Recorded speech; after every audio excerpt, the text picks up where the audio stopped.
আসসালামু আলাইকুম। আপনারা কেমন আছেন? তো আশা করি আপনারা ভালো আছেন। তো আলহামদুলিল্লাহ আমরা অনেক ভালো আছি। ভালো থাকার মধ্যে আজকে এক জায়গায় চলে আসছি, সেটা হচ্ছে সকালবেলা আজকে বিছানা থেকে নামার সময় বাড়ির বিড়ালটা আমার খাটের ওই জায়গায় ছিল। তো নামতে ধরে আমি আর দেখি নাই, তো পেটের মধ্যে পাড়া দিছি। ও কি করছে, এমন হামজত দিছে, রক্ত বেরিয়েছে। তো এখন ওইটার জন্য আমাদের গ্রামে একজন আছে, ওগুলো ঘি পরে দেয়। তো ঘি পড়া নিতে আসছি মা সহকারে। ঘি পড়া দিল, আমি 7 দিন ঘি দিয়ে ভাত খাইতে হবে। তারপর নেক্সট টাইম তো নেক্সট টাইম 7 দিন পার হয়ে গেলে আবার আসতে হবে। ওইটা ফির আবার ঝাড়বে একদিন। আপনার খাটা মাছ আছে, খাটা মাছের কাটা, আদা, লং এগুলো দিয়ে আবার ঝাড়বে ওই দিন। আমি 7টা দিন আমাকে এই ঘি দিয়ে ভাত খাইতে হবে। মাছ, মাংস, শুটকি এগুলো কিচ্ছু খাওয়া যাবে না, জাস্ট শুধু ঘি। বিপদ কখন চলে আসে কেউ জানে না।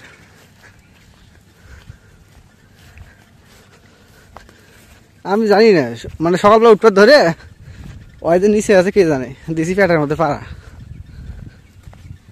আর ওয়াইফারে হাজরা থুয়ে মারধর।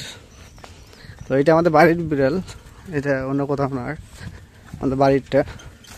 তারপরে সন্দেহ লাগে, ওই জন্য আসছি।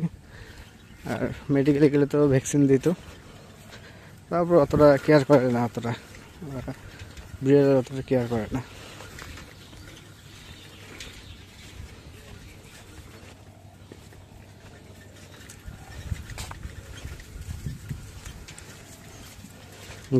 ঘি আর আনা লাগবো না, অল্প একটু করে। তিন নলা ভাতের মধ্যে না নেবো, অল্প নিয়ে 3 নলা ভাতের মধ্যে মাইকে 3 নলা বানা নেবো। আচ্ছা হোক, সমস্যা নাই। 3টা দিয়ে 7টা দিনই তো সমস্যা নেই।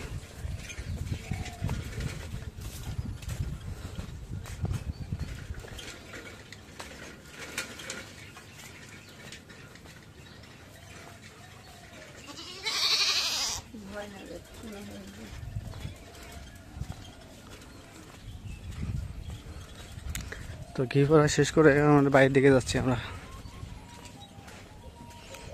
এইদিকে জমিগুলো ভালো, এদিকে জমি নিতে পাইতাম।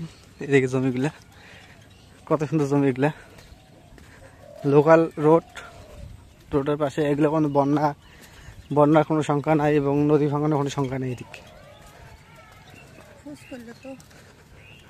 খোঁজ করবো কি, টাকা তো অত নাই। খালি এই জমি নিতে গেলে না হইলেও তোমার 7-8 লাখ টাকা লাগবেই, অল্প জমি নিতে চাই। টাকা হাতে নিয়ে খোঁজ করলেও জমি পাওয়া যায়। মনে করো 6 শতক বা এইরকম নিতে গেলে তাও 7-8 লাখ টাকা লাগবে, একদম জমি স্টাডি করা পর্যন্ত। এর আগে না একবার না কইলো একজন, কইছি না এদিকে আমার টাকা নেই। হ্যাঁ, এদিকে এগুলো জমি। ওই যে অসনালির ভাই, অসনালি বেশি হোক, আর সময় হয় আমাদের আছে। যদি এখানে কয় যে তোমার বাড়ি ভাঙো, তাহলে এখন এই মুহূর্তে ভাঙা নেবো। যাওয়ার কোনো কি অবস্থা, কই যাও? ওই যে সবুজ স্যার বাড়ি দিয়েছিলাম একটু। তো আমার বিড়াল কামড়াইছে, বাড়ির বিড়াল। তো সেটা তো আপনাদের অবশ্যই ভিডিওর শুরুতে জানাইছি। তো ওটা আজকে শহরে যাব ভ্যাকসিন দিতে। কারণ এটা তো পশু পাখি, এটা কারণ এই জন্য ভ্যাকসিনটা আমার জরুরি মনে করতেছি, ভ্যাকসিনটা দিয়ে দিব। তারপর দিক দিয়ে ঘি পড়া খাচ্ছি, মানে আমার জন্য, আমার পরিবারেরও কষ্ট। মানে 7 দিন আমার মানে মাছ, মাংস, শুটকি, আদা ছিল খাওয়া যাবে না। এখন আমার জন্য বাড়িতে ওরা এগুলো রান্না করবে না, মানে নিরামিষ।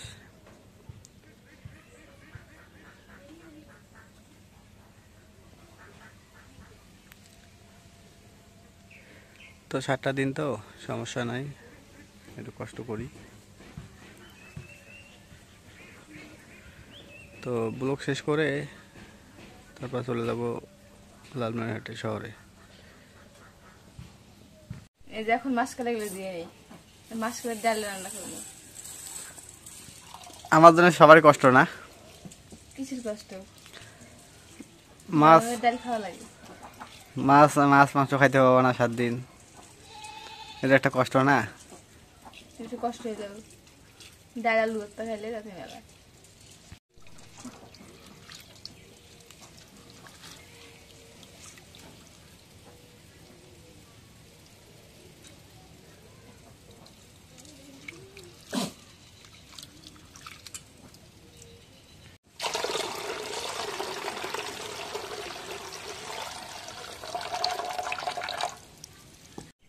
এখন কালাই গুলো দিয়ে দিই। খালাইগুলো দেখছো পানির মধ্যে দিলে কত সুন্দর হয়, হয়ে গেছে। একদম চকচকা দেখা যাইতেছে।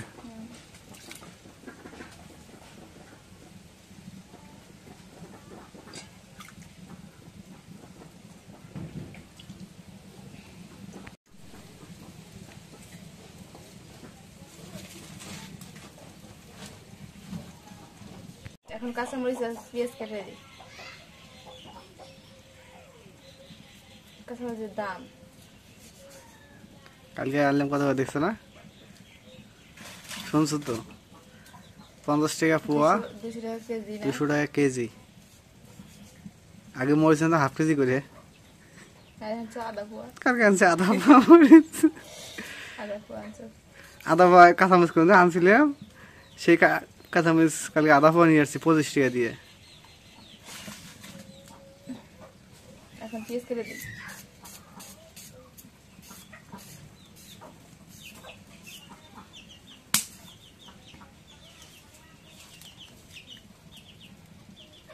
এখন কালাইগুলো ডাইকে দিই, একটু সেদ্ধ করে নিই।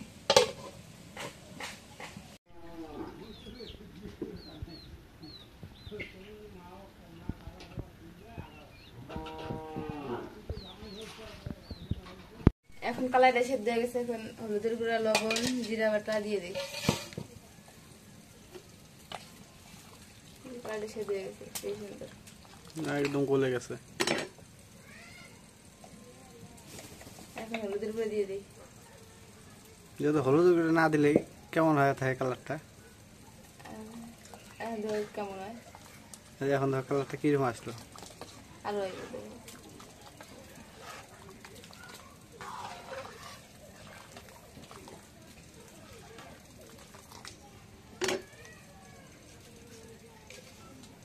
এখন লবণ দিয়ে দিই।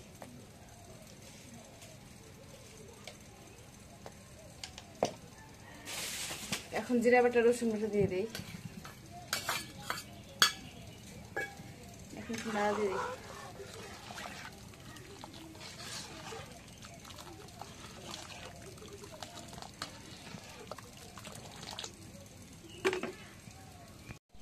এখন ডালটা নামাই নিয়ে তারা দিয়ে দিই।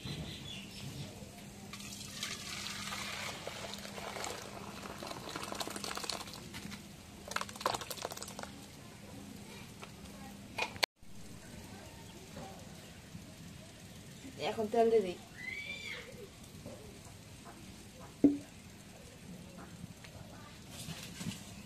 এখন রসুন ছেঁচা দিয়ে দিই।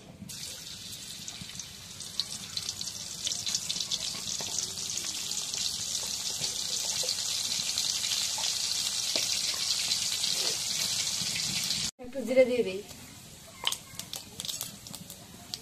জিরা দিলে কেমন ফোড়ে দেখছো? এখন ডালগুলো দিয়ে দিই।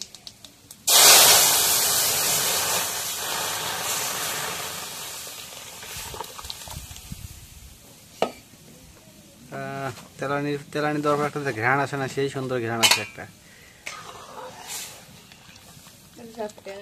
হ্যাঁ আসলে তুমি একটা লক্ষ্য করে দেখবা, তেলানি দেওয়ার পর একটা সেই একটা ঘ্রাণ আসে। ধুয়ে দেবো।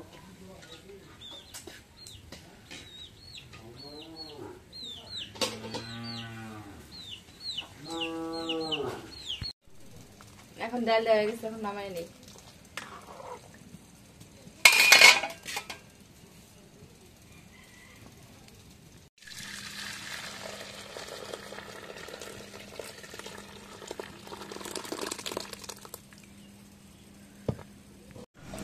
তো বিকেলবেলা আকাশ প্রচন্ড মেঘ করছে, হালকা বৃষ্টি হয়ে গেল।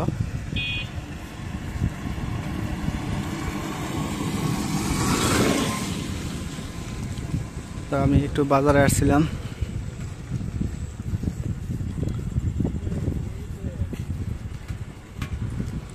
আসসালামু আলাইকুম, ভালো আছেন?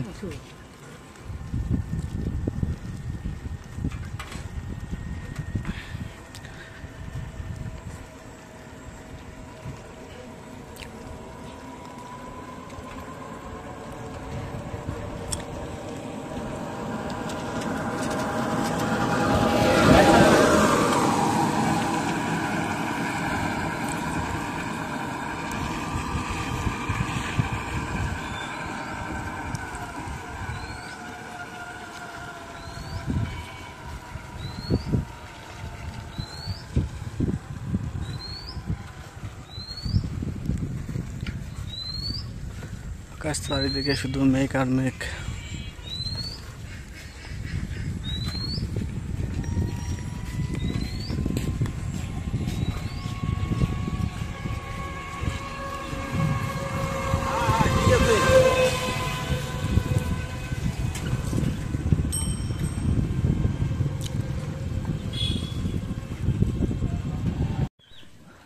তো সন্ধ্যার এক মুহূর্ত বাড়িতে এই যে গরু ছাগল সবগুলো বাড়ির ভিতরে চলে আসছে, এগুলো এখন ঘরে ঢুকবে। আর হাঁসের জন্য তো যে এখন আগে ঘরে থুইতাম, এখন আর ঘরে না, হাঁসের জন্য এখনও যে আলাদা ঘর করা হয়েছে বাহিরে, ওগুলো এখন যে ঘরে ওঠার জন্য সবগুলো রেডি হয়েছে। আর এদিক দিয়ে লাভলি রাতের জন্য রান্না শুরু করছে, শুরু মতো শেষই হয়ে গেল না? রান্না শেষ না তোমার? শেষ হয় না? ভাত হয়েছে খালি? রাতে কি রান্না করবা? আলু ভাজি আর ডিম ভুনা করবে। মানে ওই যে একটা কথা বলছি না, যে আমার জন্য সবারই, বাড়ির লোক সবারই কষ্ট,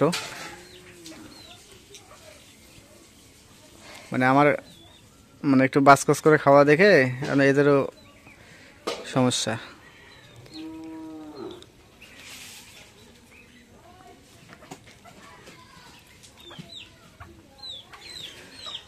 হঠাৎ করে বৃষ্টি, এদিকে বৃষ্টি কম হয়েছে নাকি? মেঘরামে সেই বৃষ্টি। ওগুলো কি করে?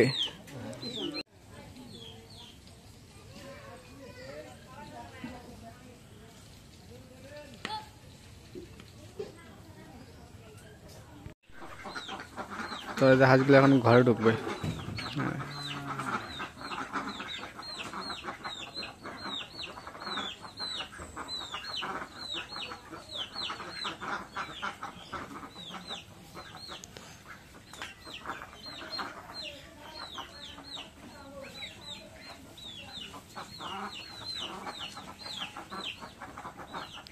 মানে একটা ঢুকলে বাকি সবগুলো ঢুকবে, একটা মানে ঢোকার অপেক্ষায় আছে।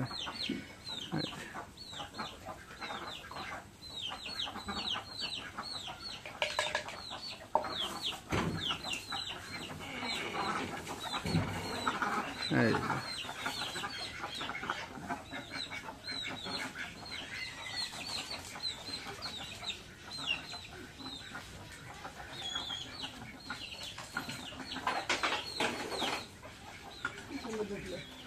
ও একলা ঢোকে।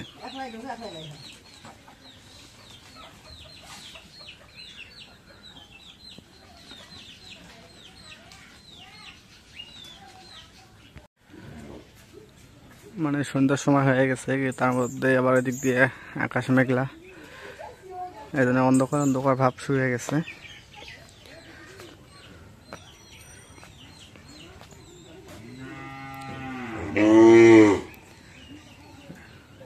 গরুর ডাকাডাকি শুরু হয়ে গেছে, মানে ডাকতেছে যে আমার ঘরে উঠাও, ঘরে উঠাও।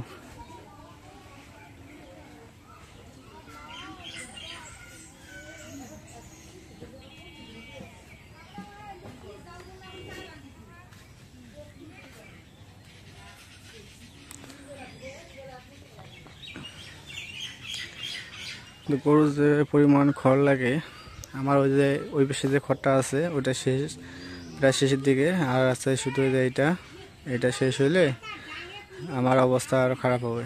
মানে গরুর খাবারের যে কষ্টটা, এত খড় কিনলাম, তারপরও মানে গরু বেশি তো এই জন্য মানে খাদ্যটা তার বেশি লাগে, এই জন্য সমস্যা পড়ে গেছি। তো এইবার থেকে আর কোনো সমস্যা হওয়ার কথা না, কারণ খড় এবার পর্যাপ্ত পরিমাণে হবে।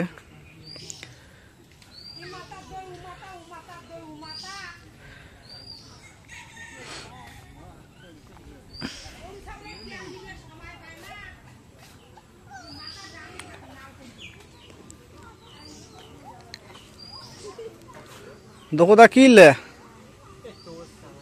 ওইগুলো বেচা নালা?